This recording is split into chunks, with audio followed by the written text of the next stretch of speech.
Assalamu alaikum wa rahmatullahi wa barakatuh. Thank you for tuning into this episode of the Radiant Woman podcast. If you are enjoying the podcast and you haven't subscribed, what are you waiting for? Please hit the subscribe button now so that you get updates on when new episodes drop, inshallah. I also ask that you leave your reviews, share with your loved ones, and also follow our other work at Nisaba, that is NISABAAH on Instagram. Back to today's podcast. This particular episode has been in my archives since May 2022. Can you believe it?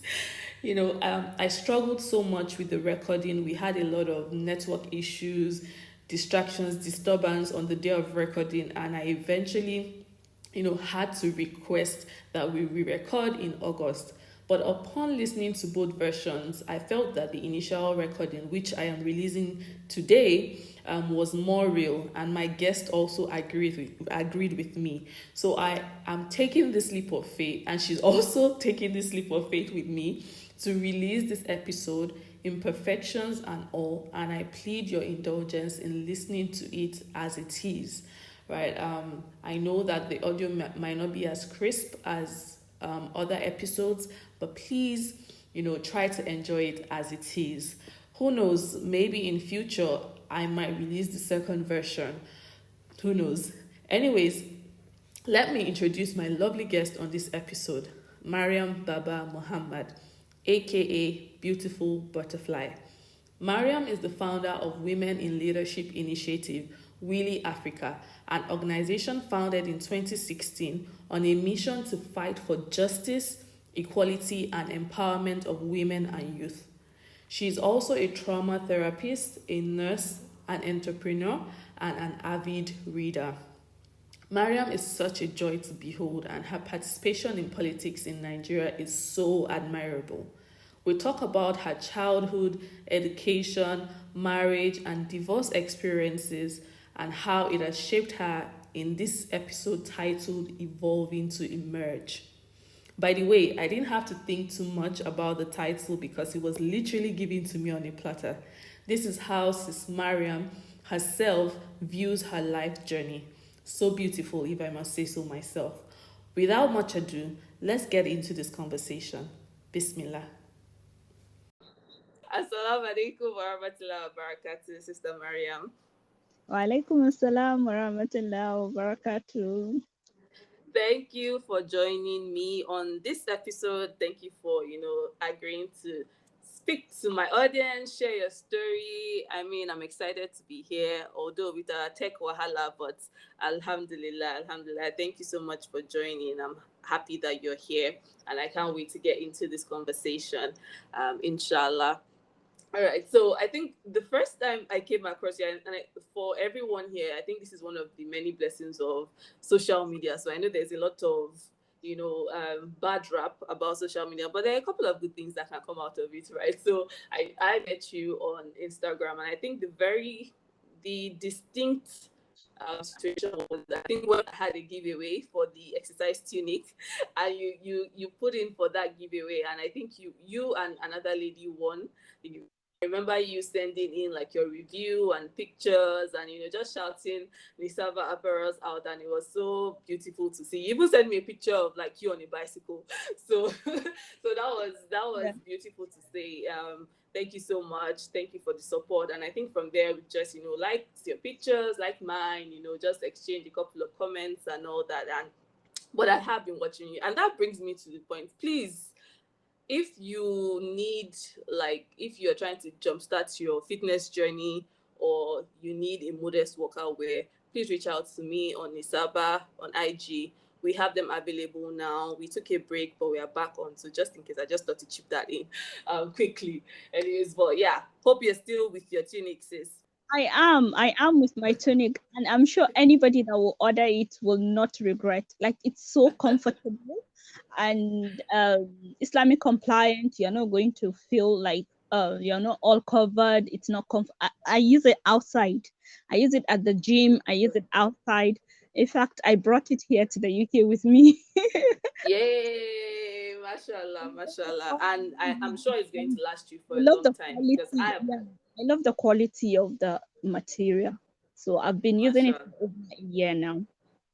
Mashallah, mashallah. Thank you so much, sis. Thank you. So, yeah, please reach out if you do need one. All right, sis. Let's get into this conversation. We have a lot to cover, and yeah, I can't just wait to hear all about it. So, I mean, when I first had the thought to bring you on the podcast, right? I wanted to really, because I was just in awe of your should I say carefree attitude, right? Not in a bad way, but in a way that is like endearing.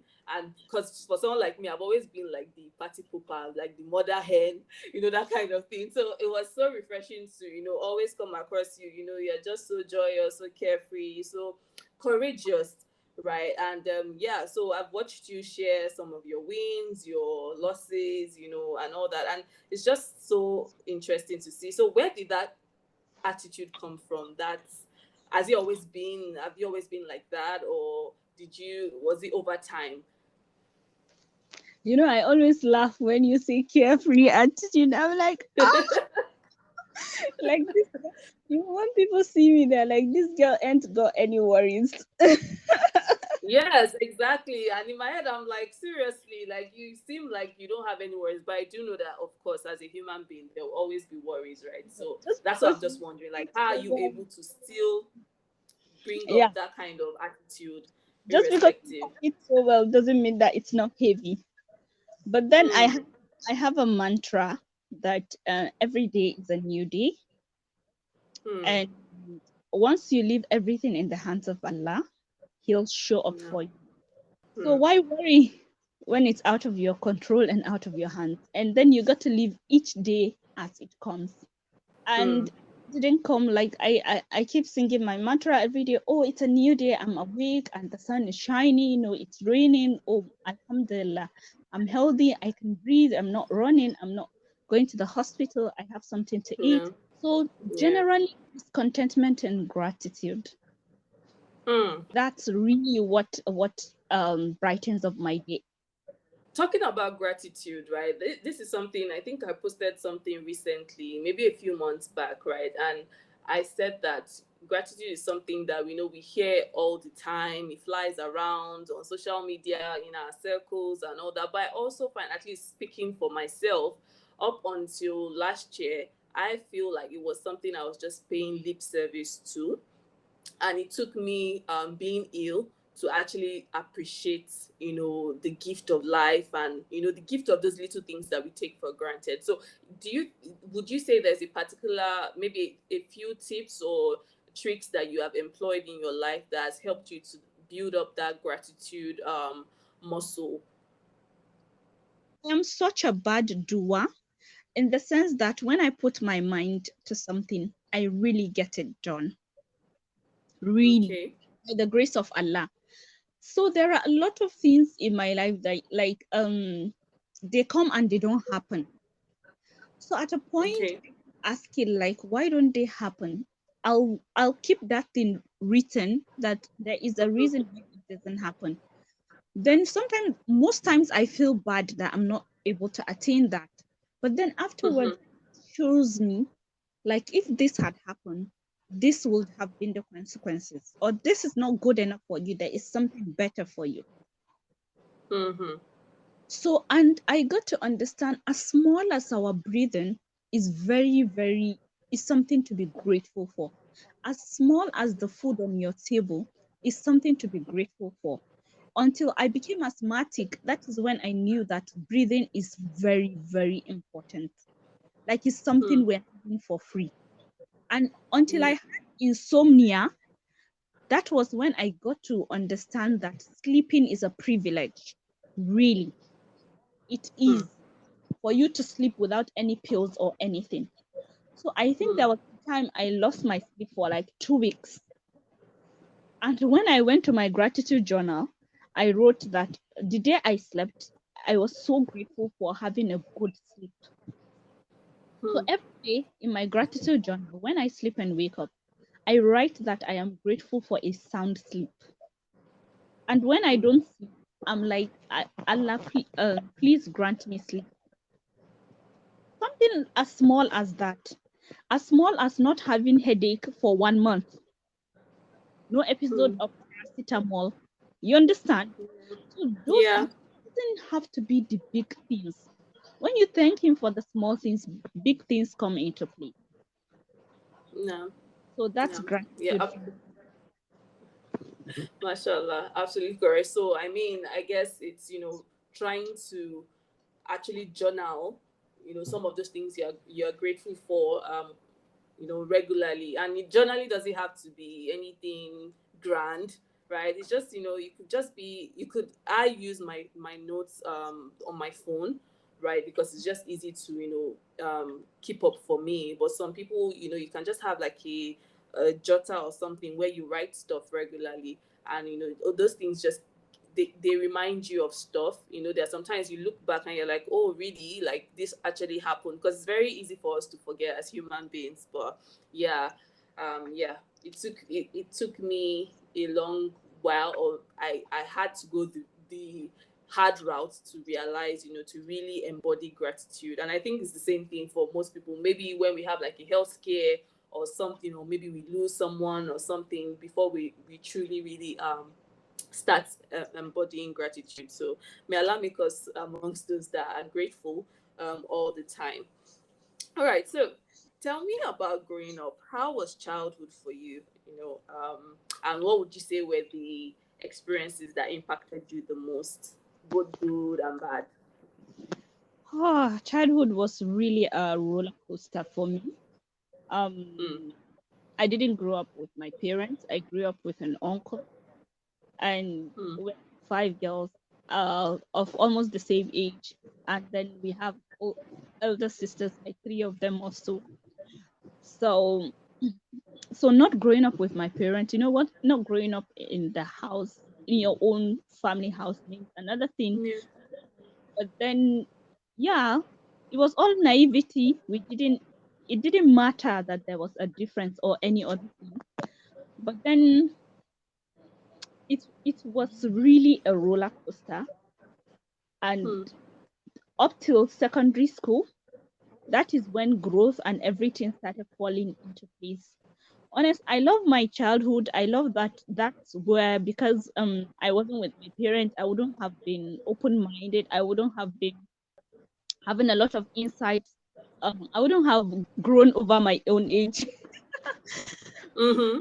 if I were at home and pampered and all that. But then leaving home made it that I am responsible for a lot of things. I have to think before I say something. Honestly, at childhood, I wasn't as carefree as I am now, because Okay.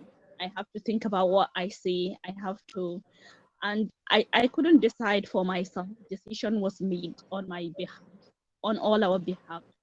I think that's what Mm, I enjoy. I didn't enjoy childhood because I wasn't self aware. Yeah. mm-hmm. So, As should be, because I mean, I think we're children, we're growing, right? yeah, So I mean, yeah, all choices were made for me. A child, yeah. honestly, as small as what I want to wear, as small as Mm, the color of what I want to use and all that. I couldn't give choices. But then it's a beautiful childhood. I will say it, and mm-hmm. I wouldn't have asked for anything better. Uh, Mm. and but what it gave me is sense of responsibility. My childhood gave me that, being responsible for Mashallah. not just for myself. So I can say Mm. Alhamdulillah, childhood, honestly. Alhamdulillah, alhamdulillah. And if you want to piggyback, do you, when you said you were five girls, do you mean from your parents, or it was just you that joined your uncles like children? Yes, yes, we're all random. We're random, Oh, okay, okay. all random So were your five. parents not? What happened? Was it that your parents were not around, or what happened exactly? Why did you have to go live with Northern someone? Nigeria, there is this thing in northern Nigeria that Okay. an uncle or Yeah. a father's friend or Okay. a relation or a wealthy man in even the community can decide that I am adopting this. They're going to be staying under me, kind of thing. It's practiced in northern. Really? Yes, and so Subhanallah, I it's never knew that. done. This kind of, there is kara, they call it courtesy, that Okay. we're all, yes, we're all families around. Out of friendship, friendship makes a bond more than even a family. A neighbor can Mm-hmm. decide on your. It used to happen, but now because of a lot of societal negativity and so much, it doesn't really. It's not really practiced now. Mm-hmm. And can decide on your life, pick you up from your house, send you to school, or bring you into his house, teach you, empower you, and so many things. It's done so much in the north for us. So my uncle Wow. just decided to pick me and other homes, and then yes, I think his daughter. He had only one daughter, Mm-hmm. so the four of us were just randoms. It's the way you said the random for me.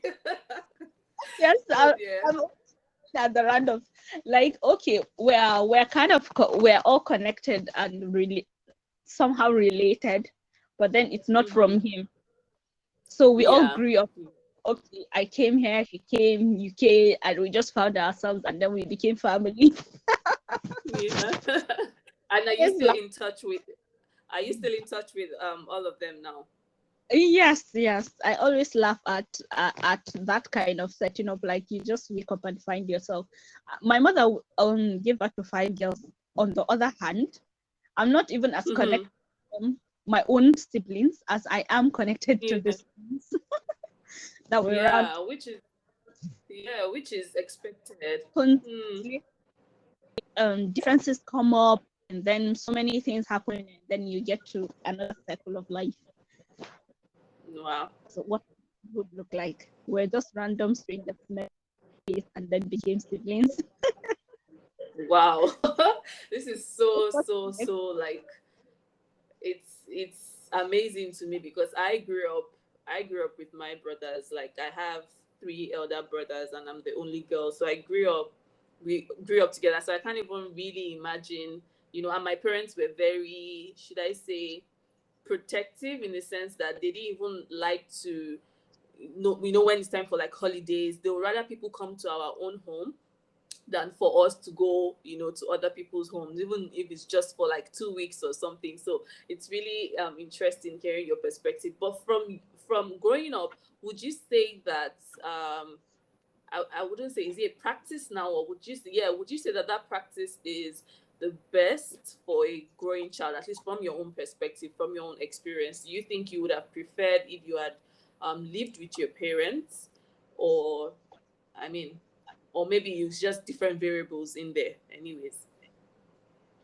I'll say something. My foster parents, they really tried Mm-hmm. with discipline, everything. But five, and then we are like 8 girls and other people around the house, a house of like 20, 30. There is a Mm-hmm. limit you can do, especially in deep connection with the child. Yeah. Yeah, and there is a limit. It's just one mother and one father. You get it. You get her. So it's not easy to one mother's like 20 children, and one father's 20 children. So Hmm. you could know that Subhanallah. attention, and it's much. Growing up, I love that I learned a lot of things, Mm-hmm. but mm, the connection is not there really. Yeah. Yeah. And That's experience. Mm. yes, that experience. I see my my siblings with our mom, and I'm envious. They could do a lot of Hmm. things. You could see them, like all of them. All this. I don't see them doing secret things. I don't see them like, they're all open and careless, and there could be anything right before our mom and all that. You understand? Mm-hmm. While growing up, for me, we had to be careful. That's why I said, like, maybe that's why I'm rebelling and I'm carefree now. Free now. that is warranted. Please, if that's It's the about case, please, parenting. please. I'll say about parenting. It's good for a child to have motherly and fatherly love, but then takdir, that happens and circumstance happens. It's not the end of the world. Children do well. I am doing well even when I didn't grow up with my parents. You understand? Yeah. To minus, take everything with regards to fate. It depends on the dimension you look at it. You can feel like No. you're the most abundant person, and you can feel like it's a privilege from Allah. Yeah. No. No. So it's always the perspective. It's always how you view things. I think I read something recently where they said that it's not what happens to you. It's a matter of the thoughts that what you think about what the scenario that matters, right? So something can happen, but it's just how you process it that really matters. Exactly. Mashallah, alhamdulillah. Takes me to how I became the person I am. Because Yeah. we're different. There is a competition of you being your best. Mm-hmm. You understand? You know that it's about your what you bring out of yourself that determines even position kind of in the home. Yeah, the So attention that you are giving as a child as well. yes. So for me that enabled me to focus in school, because like I need to make it, like it's not an option for me. And Mm-hmm. even moral wise, like I'm like Yeah. I need to be in the behaviors, Mm-hmm. because yes, that penalty for every action anyway. And in action, every Yeah. inaction, when you, there is a penalty for that. So you need to be in your best behavior. You need to. And I think from childhood, I remember my foster mother would say I have lots of guts and I'm very confident. So when I'm doing Mm-hmm. something in childhood, I have to ensure that I'm able to defend it, and I have my why of doing that. So from that, I get scolded like, okay, out of all the kids, you're the one that could go and meet mom and say, this is it. That is it. I want to do this. I want us to do this. You understand? Yeah. So that shaped me to become the person I am now with more courage. I get a no, but I still strike that, okay, this is what I want. Mm-hmm. Even if I knew, I'll still go and ask, even if I knew the answer would be a no. So, and growing Mashallah. in reading books, it gave me another open mind to still ask, even if you never get it when you don't ask. Yeah. You never know if it's going to be a yes. So, So why not just try yeah, anyways? if you give me nine no's, I'll still ask the 10th time with the hope that one of it is going to be yes. The 10th one is going to be yes. So yeah, my childhood shaped the person I am today, honestly, because there was a competition. There was it's a battleground kind of like Yeah. yes. So Alhamdulillah. Alhamdulillah. Alhamdulillah. You spoke about books. You spoke about books. Are you an avid reader? What kind of books do you like to read, and how much have books like really influenced the trajectory of your life? I think on a scale of 10, I'll give classroom 2, and I would give books 8. Honestly, what I've learned Much. in books is way beyond. And that's why we have a free community library via my Mm-hmm. NGO, Women Initiative. Because of what books have done to my life, I had to open a free community library with all genres of books in it. Mashallah. Has really impacted my life in the sense that it has shaped me. It has made me to even, as in, I break walls to move. So books have done this to me, so much that I don't even know how to explain it. But I'll tell everybody, read and read and read and practice when you read, not just read and drop it. I read Yeah. motivational, self-development books. So those are non-fiction mostly, but fiction once in a Yeah. while. Yes. Mm-hmm. Maybe that's why my life I read I should be I should have read some fiction books, non-fictions, and then motivational self-help books. Those are the books I'm focused on. I love biographies because I love to see people who have from successful people. Yeah. I love to take from their lessons. I love to take from their mistakes and don't want to do it again. Yeah. Mm. Mashallah. I mean, I know that there's like a bad rap. I know there are a couple of people. Even when I was growing up as well, I didn't like all these personal development books and everything because I just used to feel like they were all fluff. Like, oh, they'll just come and sell you, all these lofty dreams, or you can be this, you can be that. So I think for a long time, I actually, should I say, deflected. I rebelled that I don't want to read any of those type of books because I just felt like it was all fluff and all that. But I mean, truthfully, they have. I think when you Mm, read with an open no, mind. yes. I picked a lot of things. I remember watching Oprah Winfrey, and I remember saying that there is something we share in connection with Oprah Winfrey. I was just writing it. It- my auntie sees and listens to Oprah Winfrey, but then I hide to still watch sometimes, even during my exams. I'll hide and watch Mm-hmm. up. But then I set up a standard that to be this woman, you have to be successful. You have to work hard. I Yeah. said that when you look at James Clear, when I read James Clear, Atomic Habits, Yeah. I knew that I dropped some things to make it work. Hmm. I read Anthony Horowitz. I read his book. I knew that I have a certain pattern I need to follow. And by Allah, all these things come true when you dedicate them. They are not stories. They do happen. No. These people went through them as they wrote it. I'm like, I need to even write my own too, because they Yeah. actually do. So When you believe, the universe will align for you. So believing is the key thing that these things do happen, and I believe they do happen. no. Yeah.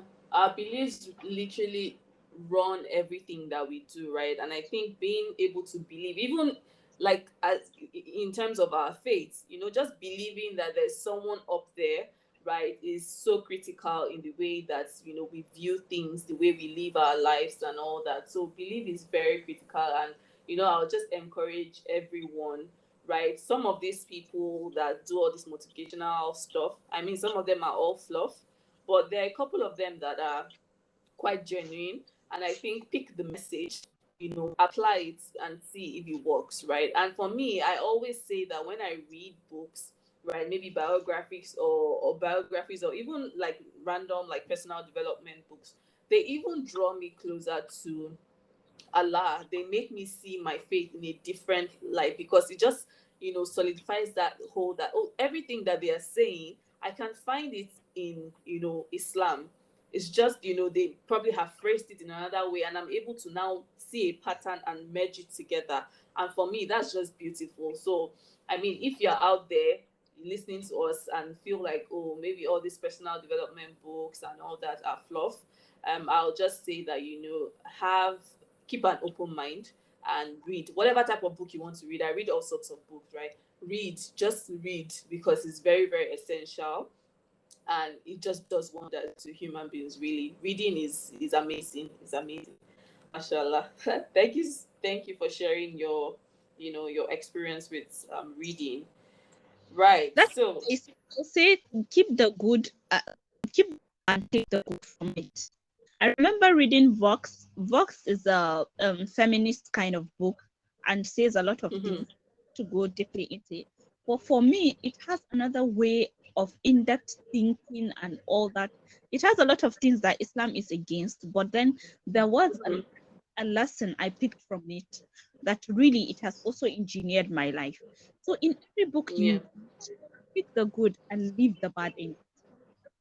Exactly. Yes. Exactly. Absolutely. Absolutely. And there's nothing, I don't know if it was a quote or something, but I do know, like, oh, like, as a Muslim, it's not everything that you have to say, oh, it has to be a religious book, it has to be this. Pick, like you said, pick what is good. There's no wrong way to get knowledge, but of course you have to be careful about where you're getting your knowledge from. But pick what is good, that you feel like, okay, is in conformity with your beliefs, your value systems, and leave the rest. You don't have to agree with every single thing, right? So yeah. Yeah. Yeah. Yeah, alhamdulillah. All right, so let's talk about faith. Since we're even talking about like religion and all that, let's talk about faith. So there has been a lot of instances where people lose faith. I know a couple of people that they're currently in the phase of I've lost faith in Islam, or I don't even believe that there's a God, right? And have you ever gone through, because I know that I went through that phase as a child, maybe in like my late teens, where you know, I came from a bi-religious home. My mom was Christian, my dad was Muslim, and he wasn't practicing until, later on in his life. So it was just like, oh, you wake up one day, you're like, okay, I'm Muslim. My children have to be Muslim, right? And all this while, I have gone to church. That's what I knew. So it came up with that stage of rebellion where I'm like, you know what? I don't even know this religion you want me to practice, right? So I had to literally, I rebelled for a couple of years, then had to kind of come to my own understanding. And I can't even tell you that right now, sometimes, your iman goes low, goes high, but what would you say that you have gone through that phase where you kind of questioned yourself, or you had to relearn Islam for yourself? Absolutely. I remember growing up, I felt like, okay, because I grew up in an Islamic background. Mm-hmm. Um, like it's an auto thing for you to know to be a Muslim. It's automatic, Automatically, yeah. Mm-hmm. whether you know it or you don't know it. So you watch. Mm-hmm. Sometimes you watch what the people do, then you call it Islam, and then sometimes, yeah, we go to this Islamic schools, and then Mm-hmm. midst of it, you're taught automatically what is part of in the Quran, and sometimes even the culture is taught to you as religion. But then I got to a stage where I left I left for school in Sudan. Sudan is an Islamic country, but then Okay. it's not like Islam is practiced compulsorily and deeply. You understand? But I'll tell you, I still found Islam there.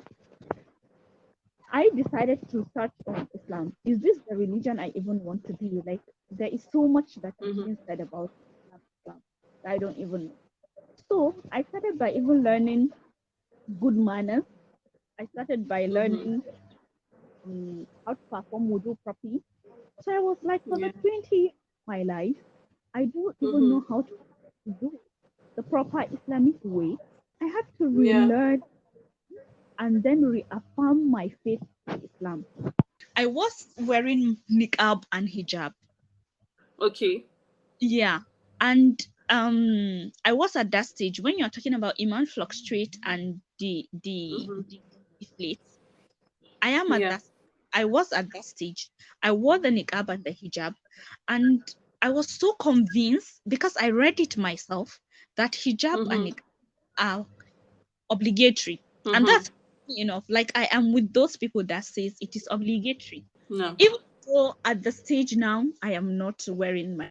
But everything with Allah, that it is, and everything about iman is that you keep praying that you're steadfast.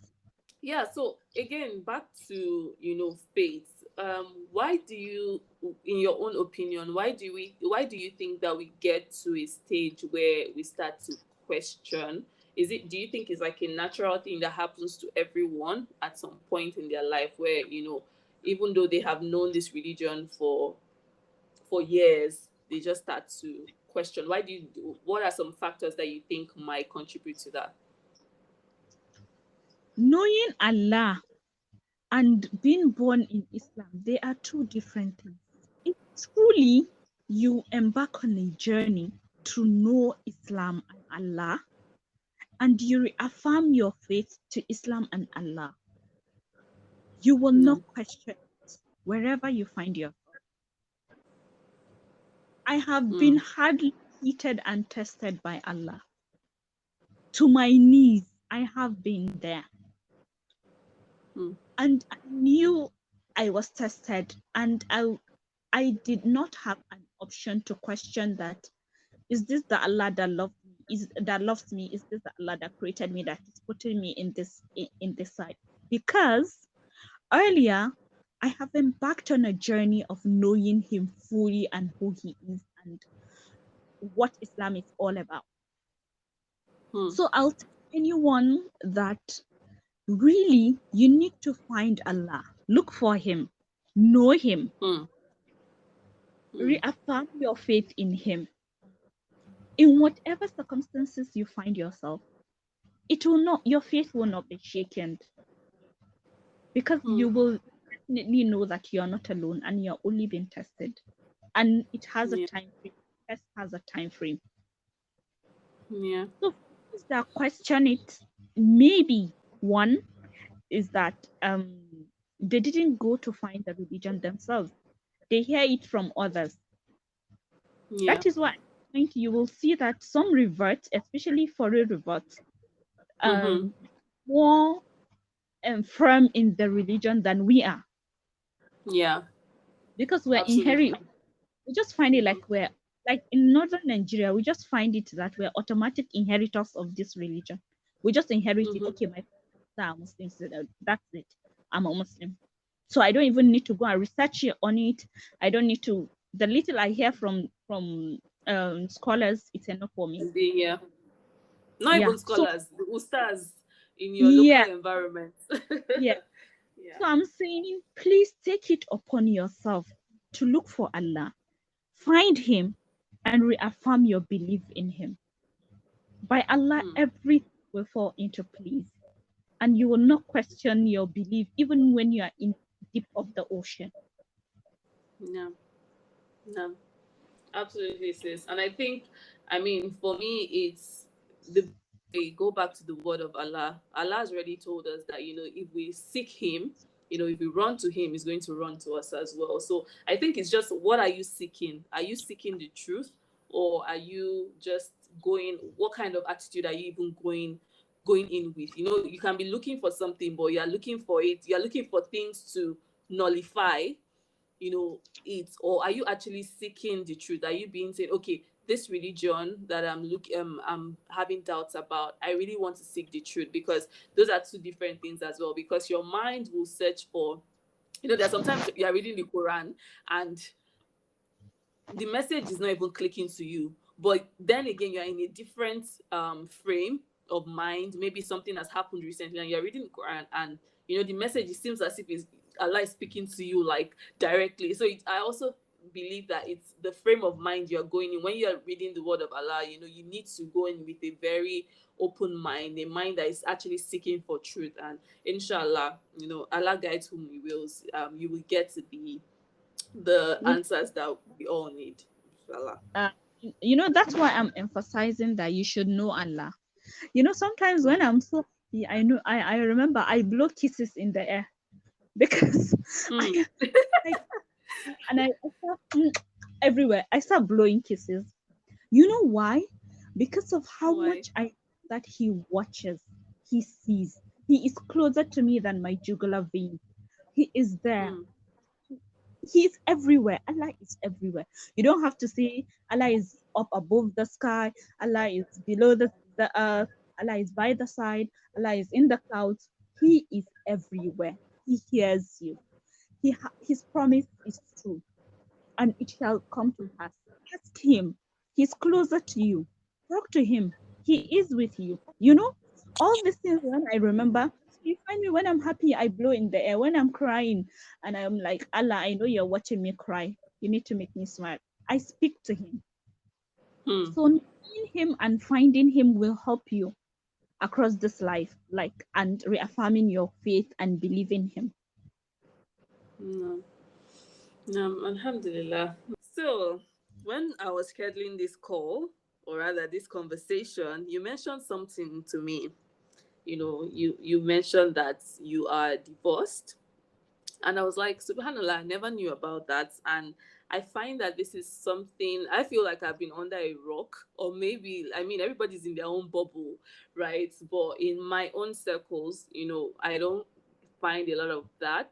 But I do know that it's something that is quite common. I do know someone else that is divorced, and I know it's not the easiest thing. So, you know do you want to share what your experience like? What was it like for you? What was that experience? I know there's a lot of But stigma, and there's forget- a lot of what did you I say? want I wanted you to forget this part. No, no, no, no, no. I'm not going to forget it because I know that it's something that I mean, maybe due to how vocal people are now, or maybe social media. I don't know what it is, but there's more talk about divorce, right? It's not something that is new. It has been happening since forever. But I think maybe growing up, we didn't have a lot of that. We didn't have a lot of conversations around it.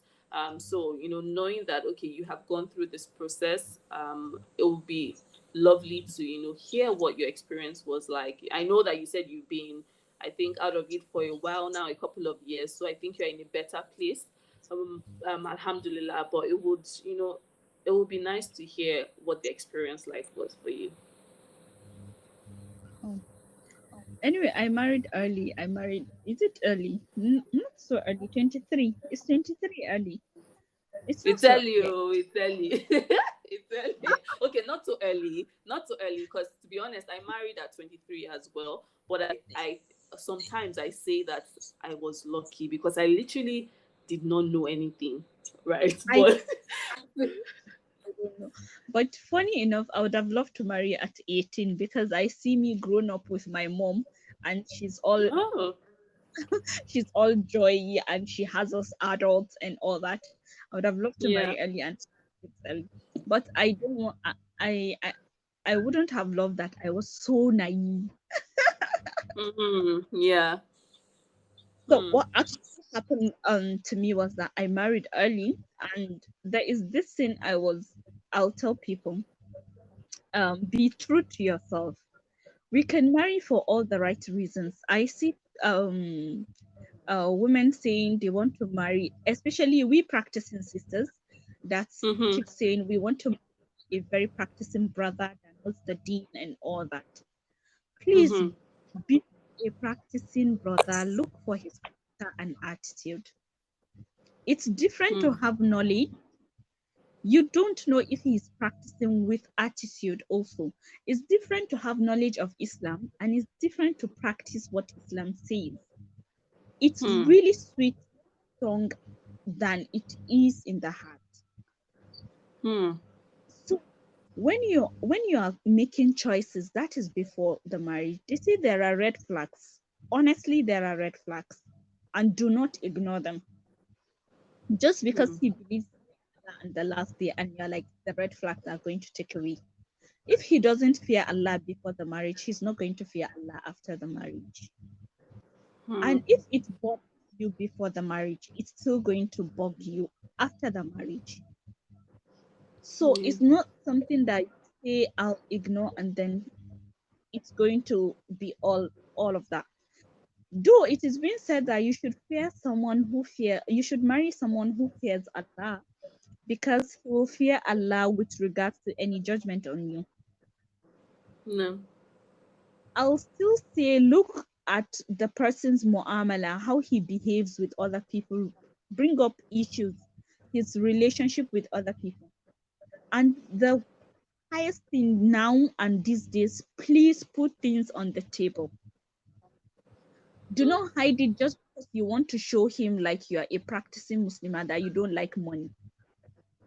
If you know it's just and you're going to look for money and you're going to grow in your career, tell this man, that you're ambitious and you're going to look for money and you're going to bring it, that you're going to break your back to reach your goal. Let him know and hear. And if you know that certain things are not something you can do. I remember even before marriage, I said I don't like washing clothes. As small as that, laundry. I mentioned that. So look at compatibility. Compatibility is very, very important. For me and my ex-husband, we had compatibility issues. And I think I didn't realize that such an ambitious person and goal-oriented until I think he even realized it before me. Before you did. I'm so fast taking decisions and actions. I'll take a decision now and then I want to act it the next second. So I am like 4 steps ahead of him. Yeah. Because he would want us to take a decision now and act it next month. So you see the difference. Yeah. So there are a lot of there came a lot of incompatibility issues, and then parents come in. I'll keep saying because I come from northern Nigeria, but wherever you are, please learn to solve your learn to solve your problems within you. I've learned that after like 5 years of divorce, I'm able to understand that make decisions within yourselves and without letting anybody in, and make judgments, things that suit you, not because something that suits another person. So I think also my parents realized that I am an ambitious person. I will be an ambitious or goal-oriented person. They decided that I'm going to be a total housewife. After nursing school, all that, they decided on my behalf and all that. So honestly, that didn't sit well with me because I thought I have something to offer to the community, even with the health system wise. I didn't realize I wouldn't do a lot of things that I'm doing now, but then was that. So amicably, in court, we had the divorce. Divorce is not nice. Nobody wants it. Nobody plans to get into marriage and then get divorced. No, it's not. It's not something one plans. But I'll tell you, it's not the end of the world when it happens. It is part of your journey. You wouldn't do some things. Allah could easily make things happen even when you are there. But then the process of refining you for you to evolve to the person that you're going to be might come along with a lot of prizes. So you just need to trust Allah with the process. It's the most difficult thing because till tomorrow, the stigma attached to it is worse than you can ever imagine. So I see that some people cannot even talk in the community. They cannot even correct anybody in the community because they are divorced. Some people can even write in their homes. I remember my early days of divorce. It wasn't easy for me. You understand, you go back to your siblings and your siblings now, they are all grown. You cannot even talk to anyone. They feel you guys are mates and all that. It's hard. It's horrible. And aunties around the next minute gathering, everybody is asking, when are you getting married? When are you going back to your house? When? And that is where self-awareness and growth comes from. Please go and look for who you are and a role. And I went literally into almost 2 to 3 years depression. Subhanallah. And I could not even take on, like, you wouldn't even want to do any relationship. You block everything. And I remember going on 3 jobs so that I don't even have time for any other thing. Think about it. Yeah. So slowly I went for therapy. I took therapy classes. I started taking courses until I became a therapist myself to help people out of trauma into self-development and counseling as well. So those stages are the most those stages. Please look for help. Look for help. Do not be begging around. Look for support where you can look for, and then look, even get to know yourself before you even get to start like marrying or jumping into another marriage. You are tired of home, and don't commit suicide. Whoever is talking or talks, a lot of women are going through the same thing. They will not tell you, but then because yours is pronounced, because it is called divorce, and others are staying in abused marriages, they'd rather stay in abused marriages than get divorced because they don't want to be called divorcees. So, and that is why we're having suicides today. That is why we're having a lot of mental illness today coming up. Please, No. anything that is your sanity is not condoning, flee from it. It's not the end of the world. And there is something people don't understand. While you are in abusive relationship and you don't seek help, you don't seek a solution, is that it makes you to even go against your own iman. You do things that Allah is not happy with. You will resent the. Some even have extramarital affairs. Some will even hurt other people with your tongue, with your eyes, with your heart, with your mouth, everything. So why stay in that while you are also jeopardizing your akhirah? So we need to have a balance. It's the end of the world. That's what I am saying. I'm still saying it. Divorce is not the end for you. It could be the beginning. I have never been successful as I am in my life, in career, in attainment, closeness to Allah than I am now.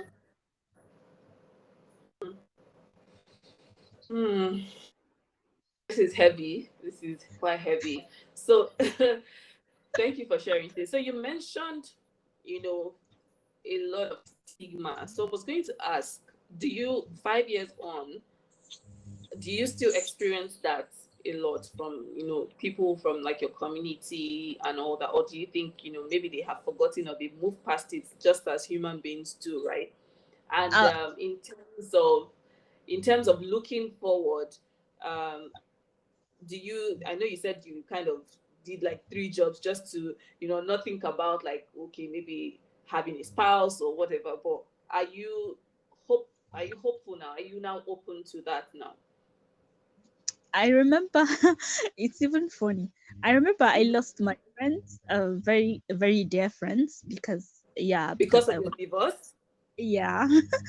And Wow. I remember people closing their doors. When we have appointment, we're meeting, and then I'm told, okay, I want to hop on and meet you or something. Their doors, I can't even go to some friends' houses. It was as bad as that. And Wow.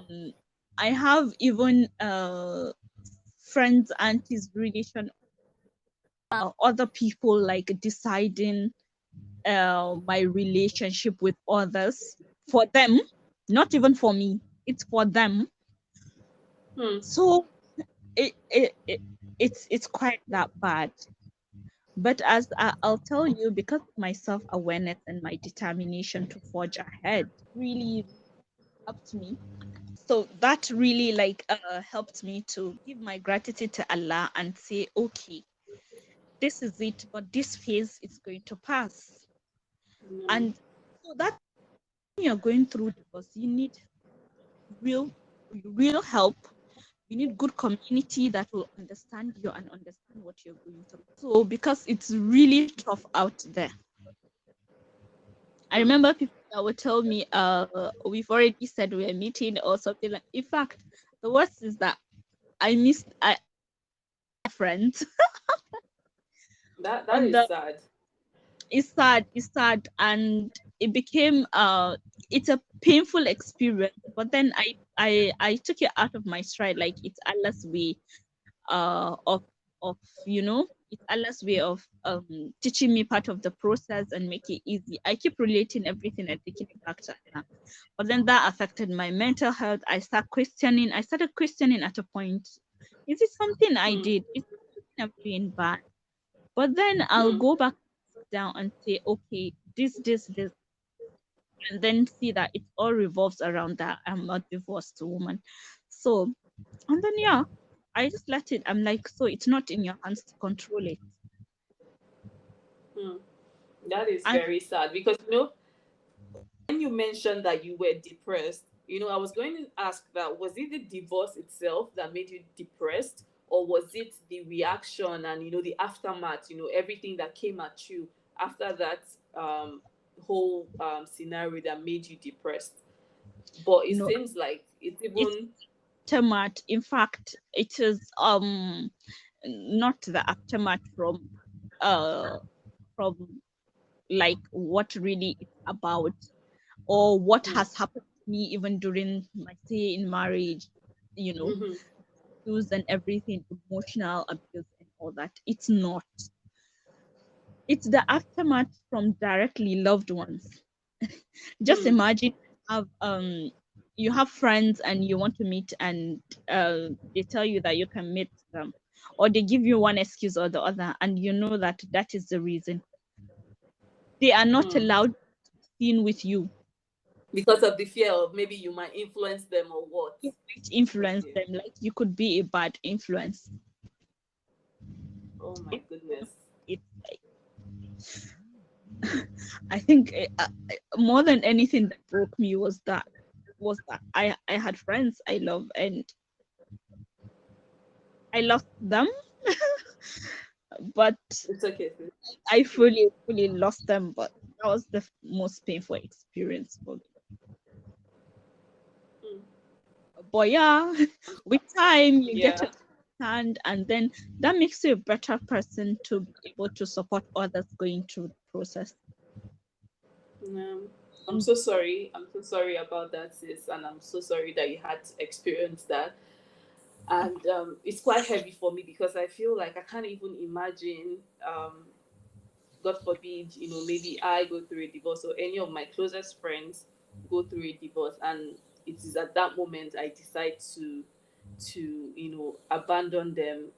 I'm just like, God forbid that happens to any one of us. That's quite horrific to think about because at the end of the day, you need that support, and it's just sad to know that. And it's not something that, oh, maybe it was because it was 5 years ago. I think it's still stuff that are happening um No, it's now. something that is happening now. And then And I they wonder why. Because even in Islam, if you want to say, okay, because it's the religion, Islam doesn't say that you cannot get divorced. Even was some of the wives of the prophet, wouldn't they were divorced. halal if it was something awful. If it was something not doable, Allah wouldn't make it halal.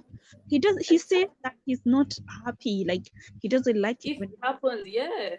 Then it is also a means of an ease for another person. So why are we making it more difficult?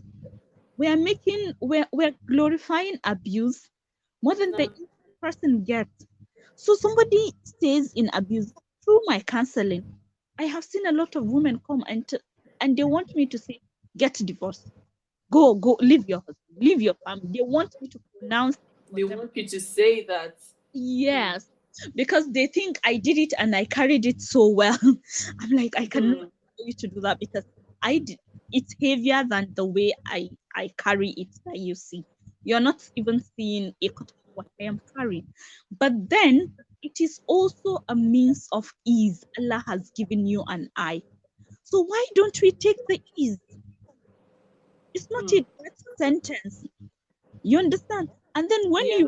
when you're persistent on it, you will now teach people how to even treat you, even as a divorced woman. You will now show them, like my family, they had to be comfortable with me and accept that this is Qadr and I'm living like this. And I'm not even remarrying until when I'm comfortable and I am sure this is what I want to do. Don't mind me. My married expiry date is going to be 2022 December 22 is my deadline. I have to invite you. Ashobi 2022. Yes, so yes, so I want to show you. I want to show you. So Inshallah, may now Allah is your affairs. Hmm. I'm more self-informed of the things I want and the kind of things I can take from people. I'm so self-aware that me comes I really take care of my mental health very well. That's even why I'm able to help people. When you say I'm Yeah. careful, those things I do around me are the things that help me to be able to help other people, like travels, Mm. like taking tea, being very unserious. I am actually serious with decisions, like helping people, like reaching out to people, sending love to random people, making connections, very fruitful connections, like the connections I have with you. Like all of Mhm. that is what really makes me the person I am, and what's giving me the ability to do the things I do with my NGO and other, I also do businesses. Those are the things Yeah. that make me, and I'm so focused. I am very goal focused. So those things drive me, and I really have a small circle. So I Hmm. am not crazy. I don't get denoted and knotted in another place. Yeah. So my mental health is very important to me. I guard it so jealously, and that makes things easier. MashaAllah. Alhamdulillah. I'm glad that you have gotten to this space where you are more self-aware. You are able to guard your mental health, guard yourself, which is a very beautiful space to be in because a lot of us are, should I say, we are reactive rather than proactive, right? We don't even know that these are some of the things that triggers. We don't know our triggers. We don't know things that make us happy, right? And it takes a lot of work to get to that point. So Alhamdulillah, I'm happy that despite everything that you have been through, you are at this space, and may Allah keep you happy. May Allah keep you joyous. Yeah, Alhamdulillah for you. I'm so happy for you. Right. So Alhamdulillah. and thank you again for sharing because I know that it's not an easy conversation to have. But yeah, we do need to start having these conversations. And I would just like to point out that as human beings, we need to do better because sometimes, we feel like we don't know how we're going to react. But I think to a certain extent, if I don't know. I don't think there's anything that can warrant you ostracizing someone because they decided to leave a relationship. I don't know how that works in the minds of other people, but I don't That's know. But your head hard, right? You're yeah, still if it. I, I can't imagine it, right? So I would let's all try to be better human beings, right? There's nobody that anything cannot happen to. It could be anything, right? There's so many issues, even mental health issues. People are getting, there's a lot of stigma around it, and let's just be kind to each other. Let's realize that That's why every everybody's different. question, I'll say go and go look for a therapist, counselor. I'm not saying it has to be me. Look for somebody Hmm. to help you discover who you are. You need to know who you are, because if you don't, mental health is very important. If you don't, this society, the world is going to drive you nuts. So look for who you are and make informed choices. Because someone out there, you're wearing pink dresses. Someone out there is saying that you need a brown. Why is she wearing pink if she's brown? You get my point. Yeah. So that is why everybody needs therapy. I'll tell you, go take it. Look for somebody that will help you write good self affirmation. They Hmm. go a long way. Hmm. Talking about therapy, so I know that I think that everybody in the world needs therapy. As long as you're on this earth, I think that we need therapy, even from like the things that are going on, the horrible things that are going on. Even if you've been fine all through, like I feel like everybody needs therapy. But there's a problem that I have accessing therapists. Like on a normal day, a random person doesn't necessarily know where to look or I don't know, maybe because our health system is not that organized in Nigeria, but I personally, if I'm looking for a therapist, I don't know the first, where to go to. Then I also have the issue of, I know that therapists are meant to be professional, but I do find that in Nigeria there's a thin line where people kind of mix their own personal, should I say, cultures, beliefs with profession, which shouldn't ideally be the case, right? So even so for me, finding someone that looks like me, that has the same beliefs as I do, right, is very critical for someone like me. So even finding those people is quite, should I say, difficult. And it's not just me. I'm saying this because I've had this conversation with other people as well. So that issue of finding people that can really understand where they're coming from is a big deal. So do you have any insights on that? Can you shed any light on that? So where do I go to if I'm looking for a therapist, for example? And that is very, very important, because sometimes, um people just put it out there that, okay, there are coaches, there are therapies, there are a lot. I'm not saying a lot, we still don't have a number. Mm-hmm. I'll say there are people that look for reviews, and um why I am able to do a lot of this therapy thing for me is because I have gone through random, the most craziest, I think, the most craziest experience in this world. I think it's Mm-hmm. only you that I have not gone through trials when it comes to abuse, when it comes to divorce, when it comes to loss of a child, when it comes to polygamy, when it comes to, like, because our life, when it comes to self-development, career, and all that. So you need to look for someone who can relate with what you're going through. Mm-hmm. I'll tell you, I will always say, if you're a Black person, please look for a Black therapist. We relate and understand our nature of problem more than, you understand. I'm not trying to be racial here before I get quote. Yeah.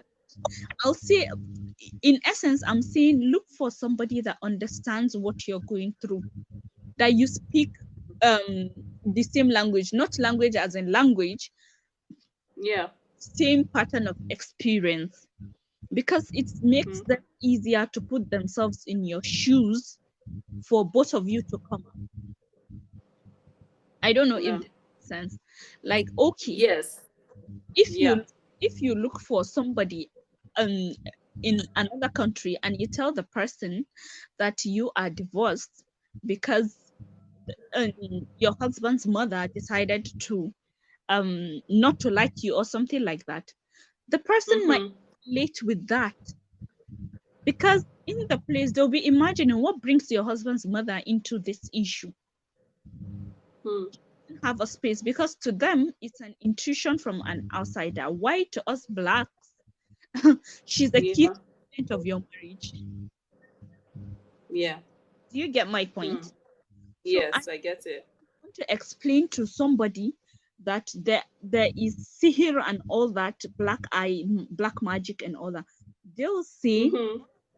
they'll say yes, but they will not see it and relate you and connect you to Allah, or what the religion even basically says about that. No. Yeah. You're absolutely correct. So So why maybe I'm maybe I think what I'm going to say is, please, if you are listening to this podcast and you are a therapist, and you are, you just please advertise yourself. Let's know more about you so that people can really find the help that they need.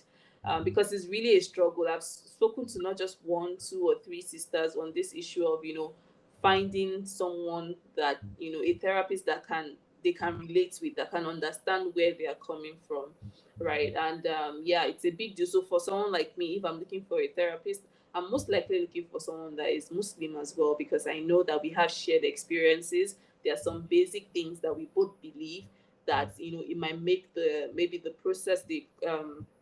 therapy process easier. But it's just finding those people as well that's the problem. But We'll keep searching. So please, if you have any, anyone, or if you know other therapists apart from Sister Maryam here, please shout yourself out. Let's know you so that people can really get the help that they need. Inshallah. Inshallah. All right. All right. So I think we're rounding up gradually. This podcast, I think this is the longest podcast that I've recorded so far. But yeah, let's keep it going. I knew that it was going to be, a very heavy conversation. But Alhamdulillah. So talking about, I know that you are involved in a lot of things. So you have businesses, you have your nursing profession. I know you like politics. So you're into like volunteering, NGO, and all that, right? Why do you do it all? Because I know in this world that we are in, there's always the whole, master of what they call it now, that we should be a master of one, right? People want specialists. So why do you juggle it all? How are you able to juggle it all? Right? How can someone that is like you, because I'm also like that, I have multiple interests. How can we thrive in this type of world? I'm telling you, if you have 10 interests, please go for 10. Don't drop one for 9. Oh my goodness, don't let all these specialists hear you say that though, because they will tell you that you cannot expend your energy in the same, equally. So you have to drop some. I am a nurse by profession. That's the Mm-hmm. first thing I'll say. Mm-hmm. I run my NGO very well, which has even a counseling center for women, and then we have a physical library. Uh, Mm-hmm. and I'm a businesswoman. I sell things, and I make Mm-hmm. no, and I make Mm-hmm. cereal. It's a finger millet cereal, healthy, and I do home care, nursing, and I do Wow. counseling on self development and Mm. self realization. I do trauma counseling too, and Mm. I help facilitate programs and I help organize programs as well. And Mm. and and I touch a bit of politics. Yes. Yes. Tell you, I'll tell you genuinely, you don't have to choose one. Honestly, all you Mm. need to, they are all passion. I'll tell you how I channeled my passion. Why I have Mm. my NGO is that it evolved from the lack. What I lacked educational support. I lacked trauma support when I was having my trauma. Lacked there is a lot of lack I have. So through the NGO, it's to help give people kind of support, especially Mm. the less privileged. So that's where my NGO comes and is to help young adults and girls and women to actualize their dreams, giving them also voices through that Yeah. by self-development, by advocacy and all that. That's what the NGO does. Mm. And I do it so well and I put things into place so well. And my business, which is making ofura and tamba, the moment you put an order, I think it takes me less than 24 hours to get it to you, depending on your distance. And even while I'm in the UK, I still do that. No. So, in as much as you are feeding your passion, you need extra sources of income in today's world. But then there are things you're passionate about. It's more of the passion than the money. So why I'm doing the nursing is that it gives me hands on to serve humanity. Well, the business um gives me room to have some money so that I'll fund the NGO because I've never received a grant or I've not it's self-funded. Mm-hmm.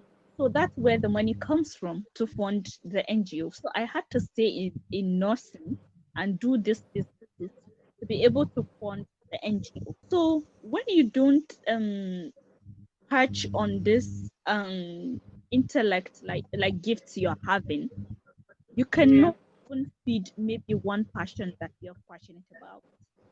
We all need money. You need money for everything.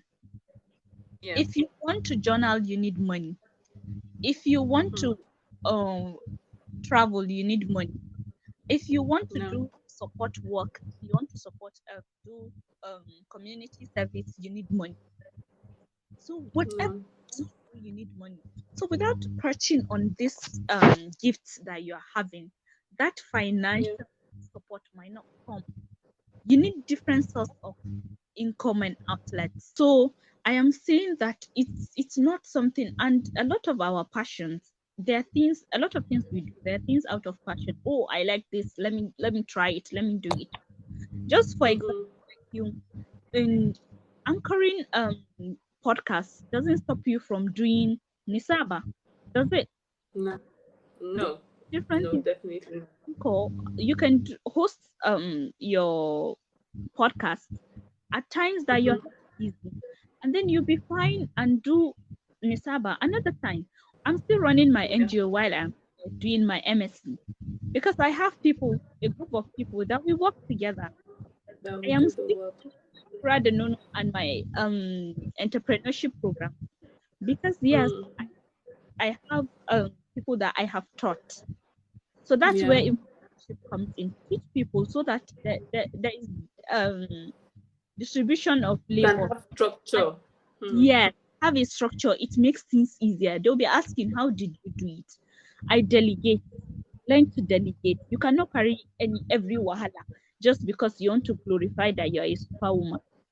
Hmm. So Hmm. if you need driver, please look for driver. If you need car, please don't shamelessly say, if you have the finance, buy car. If you don't have, don't trek, use transport. So Hmm.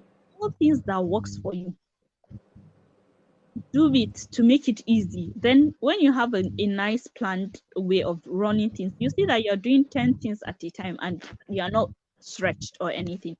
Once I get tired, Yeah. I travel. Out of that, I have to be saving to travel. So I travel. Even if it is let me say from VI to Banana Island. It's something now. At least you're changing your environment. Yes, yes. I think those are the places I can remember in Lagos. Yes, yes, yes. Those are the big, big places. Oh, mashallah. Hmm. Yeah. I mean, you've said a lot, and I agree with you. Absolutely. I I had that. I think I had the challenge growing up of thinking that I needed to choose one thing or I had to be one thing. So growing up now, your parents are just one thing. At least for me, and most of the people that were around me, it's just like, okay, this is what they do, and this is it. That is all. There's no opportunity to do other things. When they see you doing so many things, they're like, oh, you're scattered or something, right? So, I mean, it's refreshing to see that a lot of us are embracing our various passions, and yeah, it's not everything that has to be monetized.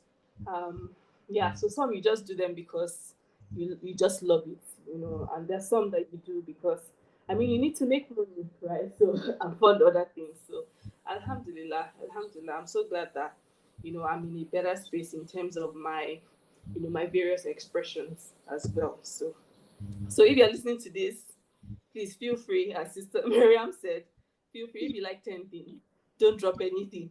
Go for all of them. You'll be fine. Just make sure that you're able to create structures as you go along, teach other people, and inshallah, Allah puts His barakah in, every single one of them. All right, well done, sis. So I think we have gone a lot, and I think we should just wrap up now. So I know that I've not asked everything that I would have loved to ask, but I think you have shared so much with us already. So before you go, I would like to find out because I mean, this is the Radiant Woman podcast, right? So I would like to find out what living a radiant life means to you. Look for money. Radiant woman.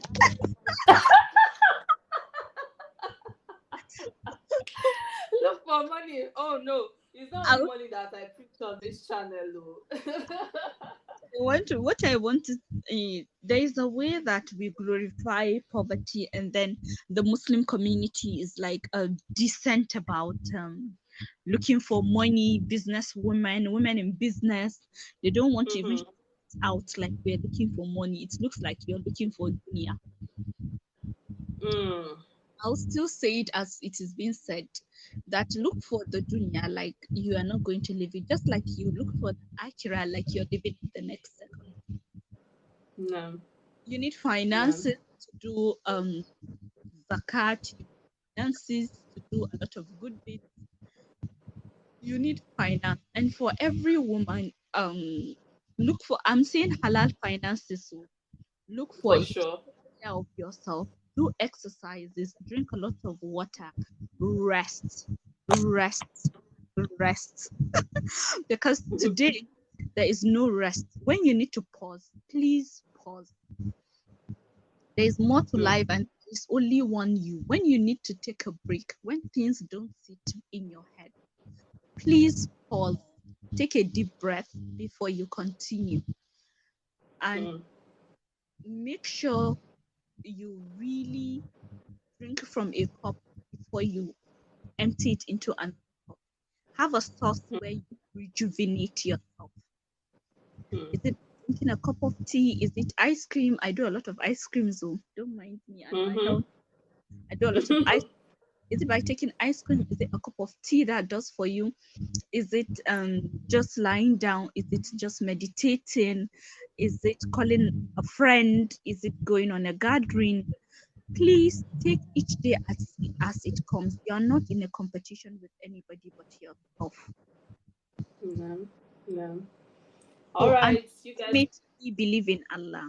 Hold on to Allah, your prayers, your spirituality. It's the bedrock of everything. I'll say that again and again. Mashallah, mashallah. So you guys heard it. Living radiantly is, don't be shy to look for funds, because you need funds to power a lot of things. So even the basic things that you need to do. So if you want to even go for Hajj, you need money to go for Hajj. If you want to pay your zakat, if you want to contribute to your community, right, you need funds to do that. So don't be shy about it, right? There's no Allah didn't say that we shouldn't seek money, but of course we need to seek it in a halal manner, and we should also have that balance, right? Rejuvenate yourself, rest. If you when you do need to rest, find things that bring you joy, right? And hold on tight to Allah. I hope I wrapped that up nicely. Yes, Yeah. yes. Yes, mashallah. So thank you, Jazakumullah Currencies, for joining me today. I have, learned a lot from you, and I had a good conversation. I know with our tech wahala, but Alhamdulillah, we're able to do this. Jazakumullah Khairan. I know that you are currently doing your MSc, so I Yeah. wish you all the best. I pray that it is Allah eases your affairs. I pray that it's a successful one, and it's a beneficial endeavor for you both in this life and the hereafter. Right. So if people want to reach out to you, where can they reach you? What's the easiest way? The easiest way is my IG. Beautiful Okay. butterfly 45. Yeah. Beautiful Okay. So I'm butterfly going to one. put that. Okay, I'm going to put that in the show notes as well. So if you want to reach out to her, the best way is on IG, and I'm sure that she will be there. But yeah, Yeah. And Jazakumullah, Karen. Thank you so much. I had fun, and yeah, we'll keep in touch definitely. Barakallah fikum, sis. thank you. Salam alaikum. Wa alaikum assalam wa rahmatullahi wa barakatuh. There you have it, my radiant ladies. I hope you enjoyed this conversation as much as I did. Thank you for listening again. Please subscribe to the podcast, share your reviews, rate the podcast, share with your family, friends, colleagues, everyone that you think that would benefit from these conversations. Again, I write a newsletter, a bi-weekly newsletter. If you would like to subscribe to it, please visit the show notes, and you would get the link to subscribe to my newsletters. In those newsletters, I share my thoughts, my reflections on everything about life, so all the various spheres of life. If you also would like to follow us on Instagram, if you're already not following, please follow Nisaba at Instagram. That being said, I'll see you in the next episode. Bi'itnillah. Cheers.